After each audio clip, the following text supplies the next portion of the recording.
नमस्कार दोस्तों, आप सभी का दिन शुभ और मंगलमय हो। भगवान श्री लक्ष्मी नारायण की कृपा आप सभी पर बनी रहे। जीविका मंत्रा में आपका स्वागत है।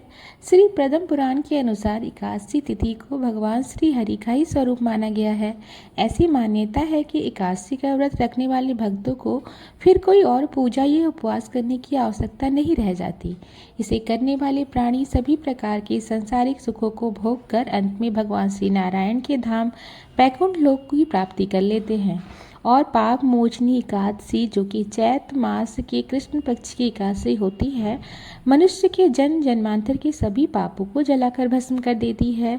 इस व्रत को करने से सहस्त्र पूजा पाठ का फल मिलता है। ब्रह्म हत्या, सोने की चोरी, मदिरा पान और गुरु पत्नी गमन जैसी महापाप भी इस व्रत को करने से क्षण भर में ही भस्म हो जाते हैं। इसलिए पाप मोचनी एकादशी का व्रत बहुत ही पुण्य प्रदान करने वाला है। अगर पूर्ण श्रद्धा भक्ति भाव के साथ सात्विक रहते हुए पाप मोचनी एकादशी का व्रत किया जाए तो संसार के स्वामी श्री लक्ष्मी नारायण भगवान संतुष्ट होकर अपने भक्तों के सभी कष्टों का निवारण करते हैं। बड़े बड़े यज्ञों से भगवान श्री हरि को उतनी संतुष्टि नहीं मिलती जितनी कि एकादशी का व्रत रखने वाले से मिलती है। प्रिय श्रोताओं, अब आपको बताते हैं साल 2024 में आने वाली पाप मोचनी एकादशी की तिथि और पारण के शुभ मुहूर्त के बारे में। हिंदू कैलेंडर के अनुसार एकादशी तिथि आरंभ होगी 4 अप्रैल गुरुवार की दोपहर 4:15 से और 5 अप्रैल शुक्रवार को दोपहर 1:28 पर समाप्त हो जाएगी। इसलिए पाप मोचनी एकादशी का जो व्रत है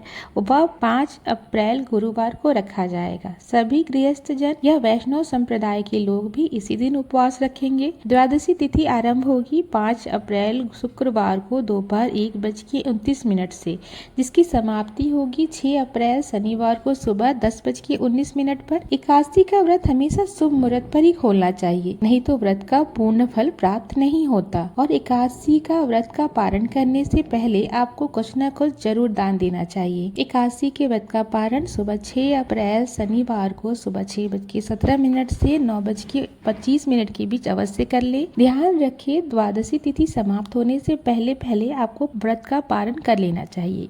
इस बार एकादशी तिथि का दिन बहुत ही शुभ योग बना रहा है, जिसमें सिद्ध योग दोपहर 1:15 तक रहेगा और उसके बाद से साध योग प्रारंभ हो जाएगा।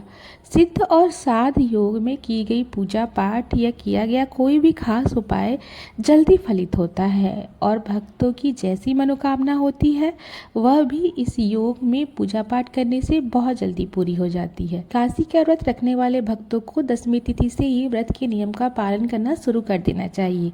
जैसे कि दशमी तिथि को तुलसी पत्र तोड़ के रखा जाता है, क्योंकि एकादशी के दिन तुलसी जी को ना ही स्पर्श किया जाता है और ना ही तुलसी पत्र तोड़े जाते हैं और जल भी अर्पित नहीं किया जाता है। लेकिन द्वादशी तिथि को आप तुलसी जी में जल जरूर अर्पित करें। एकादशी के दिन भगवान श्री विष्णु को भोग में तुलसी पत्र और आंवले का भोग लगाएं और साथ ही जल अर्पित करें। बिना तुलसी पत्र के भगवान का भोग अधूरा माना जाता है। इस दिन भगवान श्री कृष्ण की पूजा भी जरूर करें। और द्वादशी तिथि के दिन आप भगवान को मौसमी फलों का, तुलसी पत्र का, आंवले का भोग लगाने के साथ ही शुद्ध सात्विक भोजन का भोग भी लगा सकते हैं।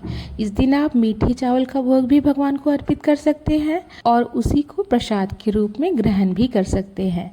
आज के दिन भूल से भी नाखून, बाल इत्यादि नहीं कटवाने चाहिए और घर पर आए हुए किसी भी याचक को खाली हाथ नहीं लौटाना चाहिए। उम्मीद है जानकारी आपको पसंद आई होगी। जानकारी आपको पसंद आई हो तो वीडियो को लाइक कीजिए और हमें कमेंट करके जरूर बताइए और चैनल को सब्सक्राइब करना मत भूलिए। धन्यवाद।